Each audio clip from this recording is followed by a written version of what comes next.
Et là, on va profiter du confinement pour aller une fois par semaine. Oh, Ouais, alors, non. Là, faut arrêter, là. Soit. Première mission, partie 2. Le personnage de Elurail et son monde appartiennent à Céline Lacan, les Alexandres, le guerrier, l'anarchiste, le Nocréa et Cœur du Nord, Victor, Argus, Jerry McAllen, Charlington, Fantôme Cœur du Nord, leur monde ainsi que les dessins sauf précision m'appartiennent. Veuillez respecter les droits de chacun. Fille corrigée avec l'aide de Maya Lassol. Lors de sa première mission, Elu a rejoint l'unité Delta, après avoir appris les bases du multivers. Alors qu'il a raconté son histoire aux autres membres du groupe, Jerry McAllen, Charlington, ainsi que ont raconté leur histoire. C'est faux. C'est faux, c'est pas moi qui ai raconté mon histoire. Mais ces dernières intéressaient guère l'elfe, mais il attendait avec impatience la prochaine, celle de leur chef de terrain, Fantôme Cœur du Nord. Cependant, le groupe arriva à nouveau au bout d'une ruelle. Après 10 mètres, on s'en souvient, hein. Toujours 10 mètres. C'est la distance réglementaire. Alors que Cherry dit, Zlo, Anali. un tir retentit dans leur direction, les ayant ratés de peu. C'était quoi ça? Des ennuis. À couvert. Fit Fantôme, alors que le groupe se mit à couvert. Zlo, analyse. Analyse, 20 cibles hostiles détectées. Et merde. On fait quoi? Pas le choix. Il faut les abattre. Il y a une porte juste derrière toi. Va avec Cherry et essaye de nous couvrir. D'accord, messire fantôme. Fit Élu qui alla avec Cherry. Alors que Fantôme commençait les tirs de couverture, Charles sortit un revolver à 6 coups et abattit un ennemi qui voulait attaquer Fantôme dans son angle mort. Mais rien. C'est alors que Fantôme tira dans la direction de Charles, ou du moins sur le type à côté de lui, l'abattant et fit. Vous me devez un verre d'hydromel. Du côté d'Elu et Cherry, ils entrèrent alors dans une cage d'escalier. Une fois montés, ils virent qu'un type les attendait en haut, une arme à la main. Elu imaginait déjà un moyen de l'abattre avec ses pouvoirs, mais se retint, se rappelant des interdictions de Nocréa. Voyant l'hésitation de l'elfe, Cherry le poussa avant de tirer avec son sniper sur le garde. Elu regarda le garde tomber avant d'ensuite poser son regard sur Cherry. Quoi? Rien. Alors on continue. Ce fut une magnifique interlude, un magnifique caractère développement entre Cherry et l'elfe. Oh bah t'as vu, pour Fantôme, hein, STP. Je suis alcoolique. En plus, l'hydromel, c'est vraiment la boisson cringe des métalleux en soirée. Moi, les métalleux cringe en soirée. Oui, c'était cringe, t'as entendu. Tu sais, mes patients me le disent tous les jours. J'imagine trop les patients qui sont branchés depuis 4 heures et sont en mode bro, that was mad cringe.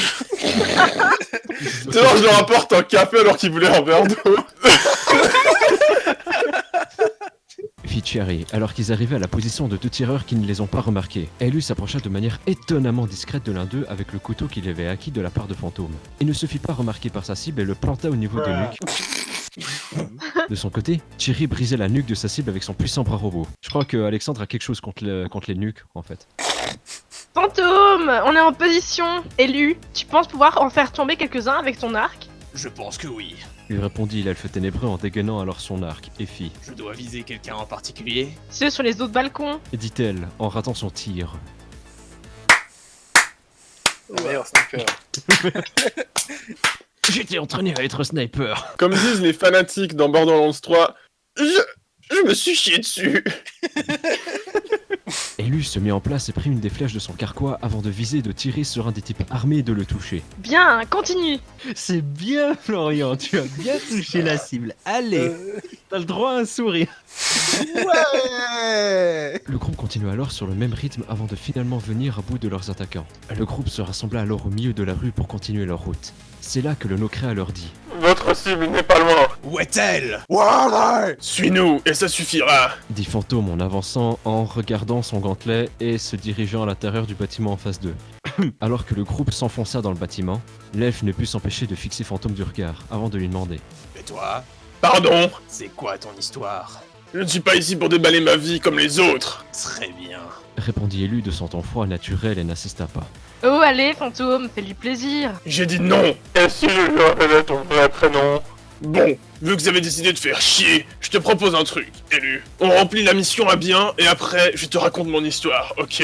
L'elfe ténébreux ne répondit cependant rien, ce qui laissa un silence gênant. Sinon, je peux raconter la mienne. Enfin, en résumé, car certaines infos sont confidentielles. Si ça te chante. Donc, je t'ai parlé de comment les dieux créent leur monde ainsi que les gens importants dedans. Mais parfois, il arrive que les dieux veulent créer un personnage important, un futur héros ou un futur méchant. Puis finalement, ça ne les intéresse plus et... Pardonnez-moi de vous interrompre. très cher chef, mais je pense que vous êtes un fils de pute, parce que vous avez quand même coupé mon histoire, donc c'est à mon tour de vous couper la vôtre. Mais je pense que vous ayez commis une erreur dans votre explication. Le terme que vous vouliez utiliser était auteur avec un S, et non Dieu, n'est-ce pas? Oh donc, tu lui as dit la version la plus simple et pas la vraie, c'est ça? Enfin, la vraie. J'ai jamais cru à ces conneries, perso. Personnellement, depuis que j'ai appris l'existence du multivers, j'ai vu tellement de choses qui défient la logique que je suis prêt à croire n'importe quoi. Et pourtant, c'est la vérité. Les vraies personnes au contrôle ne sont pas les dieux, mais les auteurs avec un S. Pourquoi vous faites une fixation sur le fait que ce soit au pluriel? Parce que bah, normalement, il y a que lui qui est auteur, c'est... Je comprends pas. Ce sont des dieux du destin. Destin, création, vie et mort, les auteurs sont les dieux des dieux. Car même les dieux que tu connais sont aussi rien d'autre que des marionnettes, tout comme les mortels. Je ne comprends toujours pas. Écoutez, pour Elu, on va garder ma version, ok? Oui, Elu, ce que je m'apprête à te dire est, disons, une vérité simplifiée.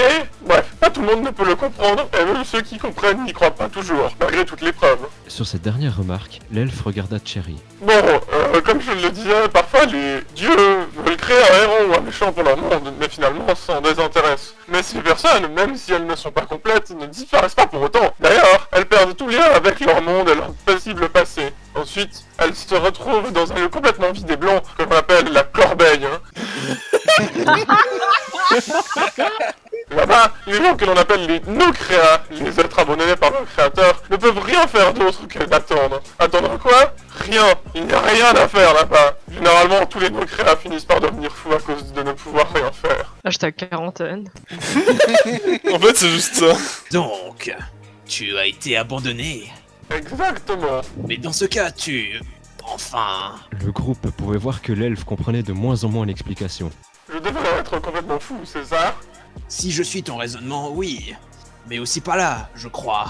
Fit l'elfe en se grattant la tête. Yep, c'est ce qui serait arrivé. Cependant, un miracle s'est produit.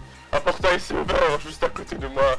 Quand je l'ai vu, j'ai tout de suite su que c'était ma seule chance de vivre quelque chose de nouveau. Je suis entré dans un autre monde et j'y ai commencé mes aventures en tant que héros. Cependant, je me suis très vite fait remarquer par quelqu'un de l'extérieur. Avant Multicity, il y avait une sorte d'armée qui protégeait le multivers. On les appelait les gardiens. Et celui que j'ai rencontré se faisait appeler le gardien. Alexandre le gardien. Oh putain. Il y en a encore un. Oh. Mais... On n'a pas déjà entendu parler de lui? Non, le gardien, on l'a pas encore croisé, le gardien. Encore un. Ouais, encore un. C'est comme s'il disait dans nos pensées, là. Fit le no-créa d'un ton triste. C'est alors que Cherry donna un coup à l'épaule d'élu et chuchota. Il est mort. Pardon. L'elfe ténébreux haussa les épaules. Il s'en foutait complètement. M'en bats les couilles, frère. L'air indifférent. On passait sur les détails, on a fait équipe, on s'est battu, puis on a refait équipe avec, cette fois-ci, le guerrier. On suivait plusieurs mondes en même temps. Ensuite, les gardiens ont commencé à aider les no-créas. Après leur disparition, Multicity a repris le flambeau. Je vois. Moi pas. Le groupe finit par arriver devant une porte. Il est juste derrière. Zlo, analyse. C'est ta réplique favorite. Genre, et lui là, je vois. Toi, c'est Zlo analyse. Et Zlo, c'est analyse. J'imagine ça en catchphrase de sitcom. Zlo, analyse. Prenez un shot à chaque fois que Chéri dit Zlo analyse. Hein. Si je l'ai Le pas mec dit qui sur détruit un le ton multivers. assez pétasse, il faut que je peux le refaire. Non, t'inquiète. C'est très bien ce que tu fais. Merci Bono. J'ai des talents de pétasse cachés. Mais non. Un Joël qui va venir vers moi, même en temps de confinement, en mode putain, mais t'as dit quoi?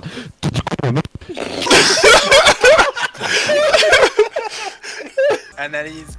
Une dizaine de civils non armés se trouvent avec le dieu. Par Méranie, on n'avait vraiment pas besoin de ça maintenant. Qu'est-ce qu'on fait alors? Si on rentre et qu'on le menace, il risque d'utiliser ses pouvoirs pour se défendre, et donc la mission sera déjà un échec. Il faut l'empêcher de les utiliser. Non, s'ils les utilisent sans témoins de ce monde, nous n'aurions aucun problème. Mais avec une dizaine de personnes... Il faut donc le forcer à s'éloigner d'eux. Je m'attendais à ce qu'il tue les 10 personnes. Alors justement, Ça, c'est Charles qui arrive. Charles qui arrive avec sa grosse bite. Il y aura une solution, mais cela demanderait de sacrifier la vie des civils. tu vois littéralement Charles arrive en mode, on les bute. Il sort son revolver 6 coups, il tire 10 coups. Bouffe 10 balles en 6 balles. Oh putain la rêve. C'est pas le corona qui va me faire mal aux poumons, c'est vos conneries. Cherry et Fantôme se retournèrent, presque surpris que le docteur propose une telle solution. Elu, quant à lui, semblait insensible au sort des otages. Avez-vous perdu l'esprit, docteur? On n'est pas là pour des morts inutiles. Linton, j'espère que cette faute ne se reproduira pas. Dit Alex d'un ton glacial. C'est ça ton ton glacial. Ouais, grave. C'est ça notre un ado qui mue, c'est difficile d'avoir un ton glacial. Ouais, j'avoue. Ça dure tout d'un coup, en fait, il a une voix pire suave, tu sais. Linton, j'espère que cette faute ne se reproduira pas. Mais j'ai rien fait, putain de merde, qu'est-ce que tu me balances ce truc du cul? Voilà. Je suis désolé d'avoir proposé une telle idée. J'adore comme il est genre la queue entre les jambes là. La grosse queue entre les jambes. Putain, fermez-la. C'est pour ça qu'il est Si je puis me permettre, je crois avoir trouvé une solution pour vous aider à résoudre ce problème de manière pacifique. On t'écoute, Zlo. Merci à vous. Le groupe de civils a l'air d'être assis et évite de faire le moindre bruit. Et parmi eux se trouve le dieu X. Il refait la même blague qu'avant, le dieu avec un X. Et parmi eux se trouve le dieu avec un X, jouant la comédie d'être l'un de leurs... Un de leurs quoi? Un survivant de la guerre n'attendant que de l'aide, et notre chef ici présent porte une tenue militaire, la tenue des gens qui sont censés les sauver. Donc. Donc.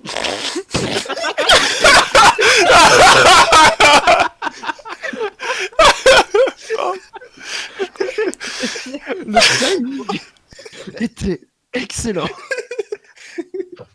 Donc, tu proposes que Sir Fantôme, qui porte un habit militaire, se fasse passer pour un sauveur humain? Exactement. Je pense que je peux aussi transmettre des infos à la vraie armée pour qu'ils envoient un véhicule de secours. Comme ça, vous sauvez les civils et vous les éloignez de la future zone de combat entre vous et le dieu. Très bien, alors on a un plan. Allez vous cacher en attendant que je sorte tout le monde. Le groupe partit alors se cacher et attendit une bonne dizaine de minutes que les civils sortent. Alors que Fantôme avait fini, le groupe se réunit alors devant la porte une dernière fois. Vous pouvez enlever vos anneaux et utiliser vos armes et sœurs habituelles. Slow, déploiement, je vais lui parler avant le combat. Fit Fantôme en rentrant dans la pièce. Merci. Tout le monde avait enlevé leurs anneaux et Slow avait repris sa taille normale. Charles avait sorti une lame cachée dans sa canne et rangea à l'autre bout dans son manteau, avant de sortir un revolver. Cherry, elle, vérifia ses munitions. C'est alors qu'un bruit étrange se produisit dans la pièce. Elu, en entrant, vit un énorme trou dans le plafond. C'est à ce moment-là que la voix de Fantôme leur dit dans leur communicateur. Je suis déjà dehors. Entendu. Alors que le groupe ressortit, ils virent Fantôme dans son armure en cuir face aux dieux qui flottait en l'air. BDSM là. Armure en cuir. J'aime beaucoup les gars qui viennent quand même d'une cité, genre à la pointe de la technologie, le mec il se ramène avec de la peau de vache. Unité Delta, en avant! Puis Fantôme en invoquant des lames en acier sur ses avant-bras. Elu s'entoura alors d'une aura de ténèbres et courut vers le dieu qui le vit arriver et lui tira un rayon de magie pur dessus. C'est alors que Zor se mit devant avec ses énormes plaques de métal sur les bras comme bouclier. Merci. Fit Elu envers le robot. À votre service, chers collègues. Dit le géant protecteur en propulsant son bras qui s'allongea vers le dieu qui esquiva au dernier moment. Soudainement, le dieu fut immobilisé par une sorte d'étreinte spectrale qui avait l'air de sortir de la main de Fantôme qui dit Cherry, à toi! C'est alors que la survivante se mit à tirer presque tout son chargeur sur le dieu, mais ce dernier stoppa les lasers en l'air. Depuis quand j'ai des lasers, what the fuck? C'est un sniper. Elle vérifiait ses munitions de laser. Et lui qui vit cette scène comprit tout de suite ce qui allait se passer et fit. Il va nous les renvoyer. Comme l'elfe l'avait prédit, le dieu renvoyait les lasers dans la direction d'unité, alors que Fantôme se mit devant Cherry pour parer les tirs avec ses lames. Elle lui reçut un tir au bras avant que n'ait pu le protéger. L'elfe ne put se retenir un rictus de douleur dû à la brûlure du cou. Il fixa le dieu avec un regard noir et, soudain, eut peut-être une idée. Peut-être. L'elfe ténébreux s'approcha de Zlo et lui demanda. Jusqu'où peux-tu allonger ton bras, Sire? En métal. Mes bras peuvent s'allonger jusqu'à la hauteur d'un bâtiment, chers collègues. Très vague. Très vague, je te dis. Je ne sais pas si c'est la Fire State Building. Il sort un plan, tu sais. Fit Zlo alors que Charles s'approcha de lui avec une trousse de sang en main et dit. Ne bougez pas, je vais soigner ça. Ça ira, messire Charles. Je peux me soigner et me protéger moi-même. Messire Zlo, est-il possible de m'amener juste au-dessus de notre ennemi en allongeant votre bras? Nous pouvons faire ça. Fit Zlo en tentant sa main entre guillemets vers Elu. Ça veut dire. J'aime pas ça. Qu'est-ce que ça veut dire? C'est juste qu'elle a la taille d'une main. L'elfe saisit le bras du robot et s'y accrocha fermement. Zlo pointa ensuite son bras vers le ciel. Au-dessus du dieu allongea son bras en emportant l'elfe ténébreux qui se tenait au membre métallique malgré la vitesse à laquelle il allait. Enfin, le bras s'arrêta de s'élargir et Elu se retrouva à plus d'une dizaine de mètres au-dessus du dieu. À une hauteur de ruelle. Ce que j'aimerais préciser, c'est que le bras arrête de s'élargir. On est d'accord que s'élargir, c'est pas la même chose que s'allonger. Le membre métallique s'élargit, hein. Attention, je cite. Mon pouvoir est de devenir thick. J'étais un robot de plaisir à l'origine. Fantôme, ayant compris l'idée du soldat, décida de faire diversion en faisant de petites attaques vers le dieu. L'elfe ténébreux inspira, puis son corps s'entoura d'une masse d'énergie ténébreuse. Et puis, d'une main, il relâcha le bras du robot pour faire apparaître une sorte d'épée de ténèbres. Et de l'autre, s'apprêta à se laisser tomber sur le dieu. Elle lui chuta en direction du dieu. Désormais, tout son corps n'était devenu que ténèbres et il disparut du champ de vision de tous avant de réapparaître juste derrière le dieu et de le frapper avec sa lame de ténèbres, ouvrant son ventre. Et enfin, de relâcher une vague de ténèbres sur le corps de la divinité. Le reste de l'unité fut presque terrifié par la puissance de l'elfe. Presque. Charlington, lui, il est pas du tout terrifié, il pense juste à tuer les otages. Tous, sauf un, le fantôme qui ne put s'empêcher de sourire. Le dieu tomba à son tour en direction du sol, et l'elfe ténébreux s'entoura de ténèbres à nouveau. Il tombe en direction du ciel. Je répète, le dieu tombe en direction du ciel. Le dieu tomba à son tour en direction du sol, et l'elfe ténébreux s'entoura de ténèbres, à nouveau avant de disparaître et de réapparaître sur la terre ferme aux côtés de son unité, un peu fatigué. Il eut un moment de silence, puis finalement, le dieu se releva. Et il ne va pas mourir facilement, pas vrai? Les dieux ne meurent jamais facilement. J'aurais peut-être dû viser la tête. Oh, cette référence absolument incroyable. Oui, d'où ça ça vient. Ça vient de Zootopie. Ouais. Dit Elu qui en profita pour soigner son bras. Ça n'aurait pas été suffisant. On va effectuer un enchaînement en équipe. Élu, chacun son tour. Tu viendras après Zlo, donc sois prêt. Faudrait peut-être arrêter qu'il jute sur les gens là, parce que à force de venir... C'est bon, il faut juste tourner le dieu, hein, ça arrive.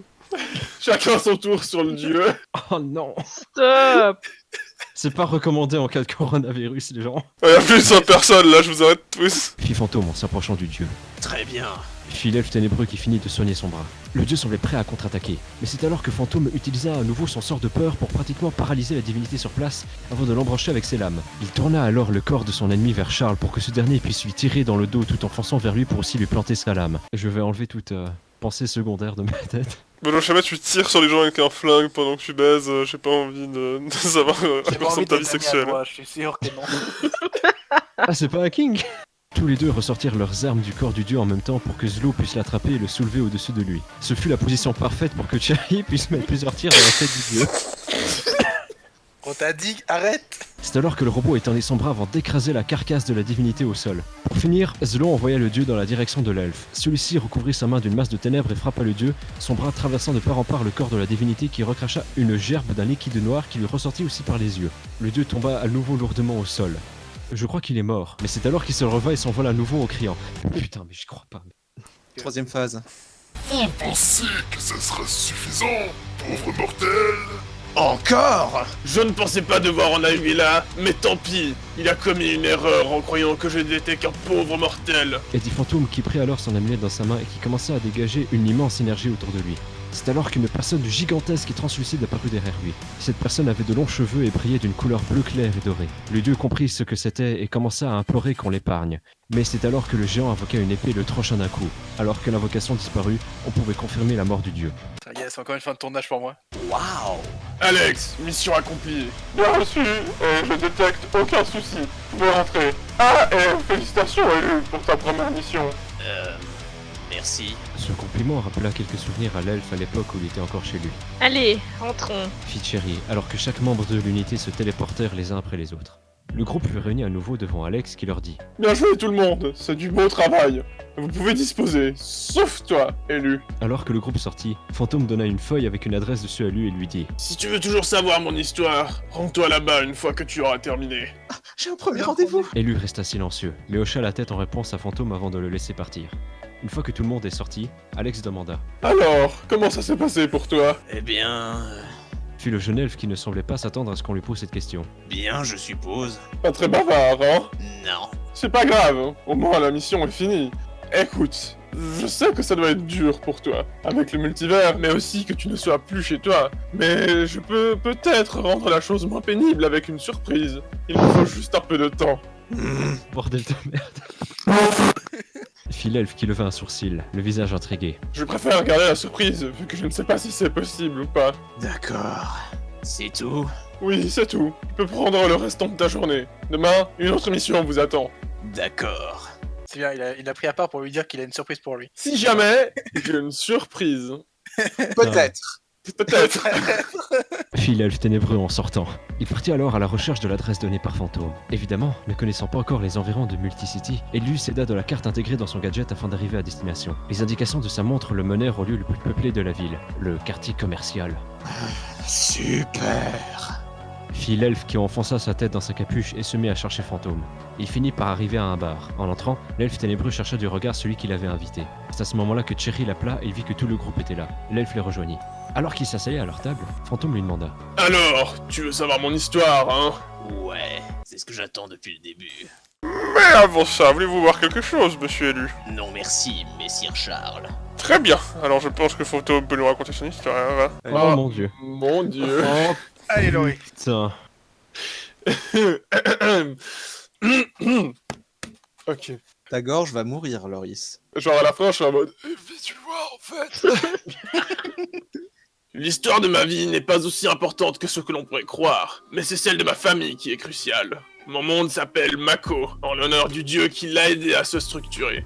Il était le dieu de la magie, marié à la déesse de la nature, Merani. À cause des manigances d'une autre déesse, il fut tué par son frère, Vovan, le dieu de la vie. Ce dernier reconnut son erreur, trop tard, donna le don de la magie à Merani. Cependant, il lui en retira les droits quand cette dernière sauva un homme en lui donnant une goutte de son sang. Cet homme eut alors une longue lignée de descendants ayant une grande affinité avec la magie et la nature.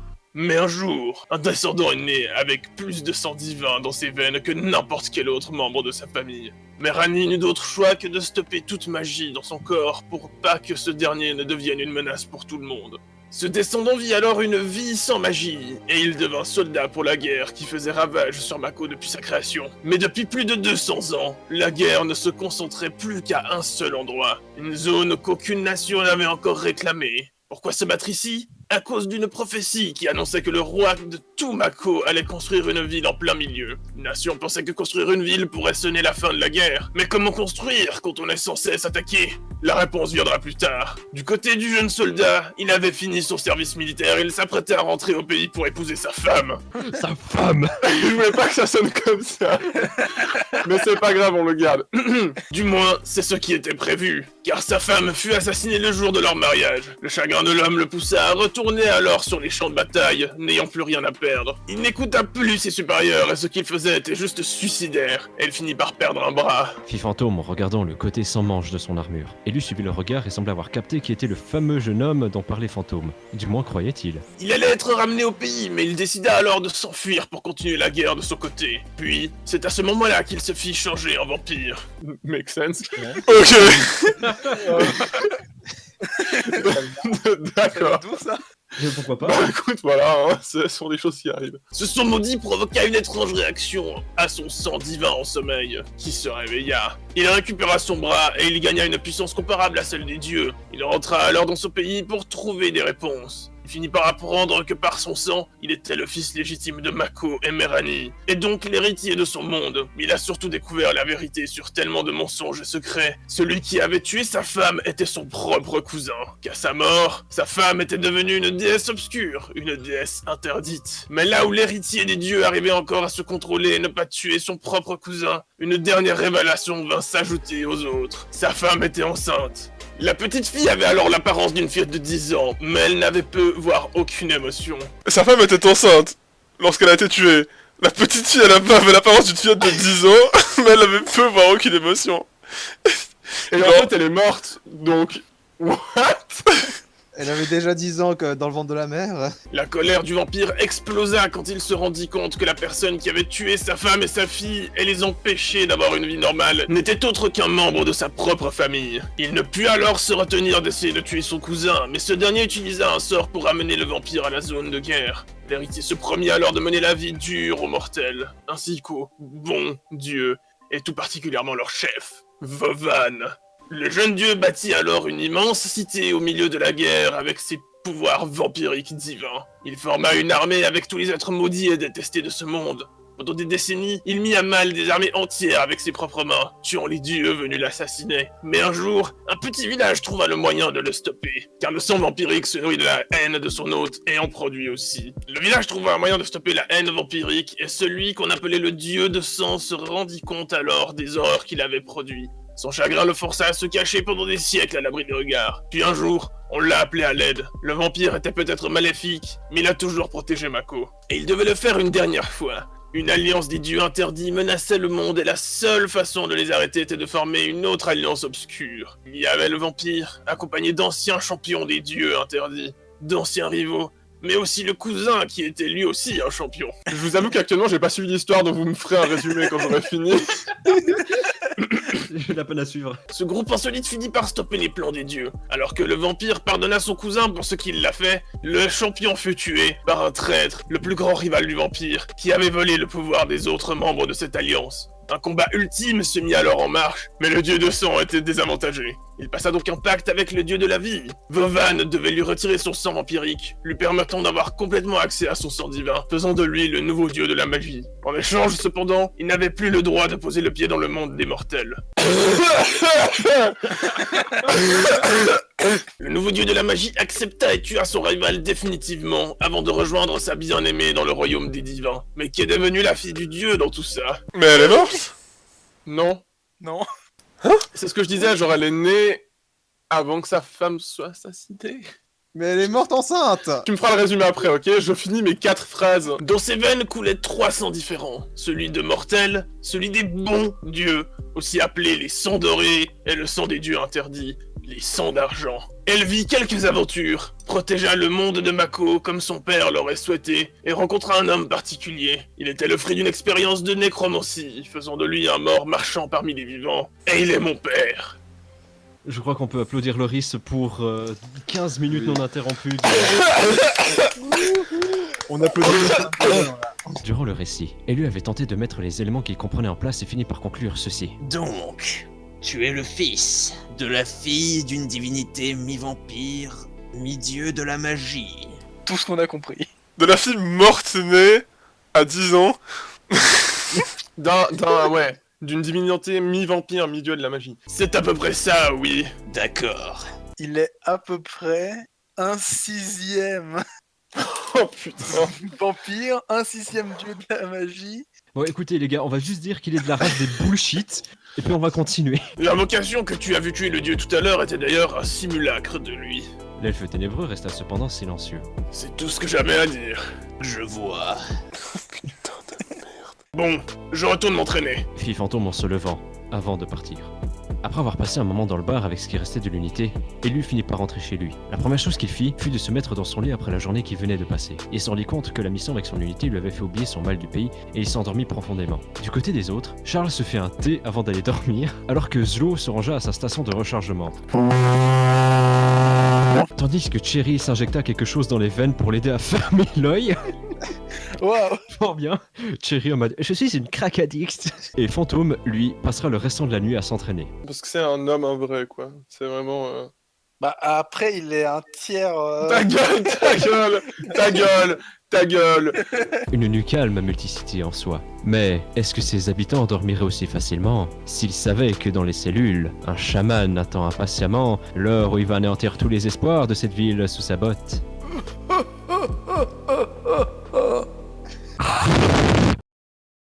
Mais du coup, je l'ai pas compris.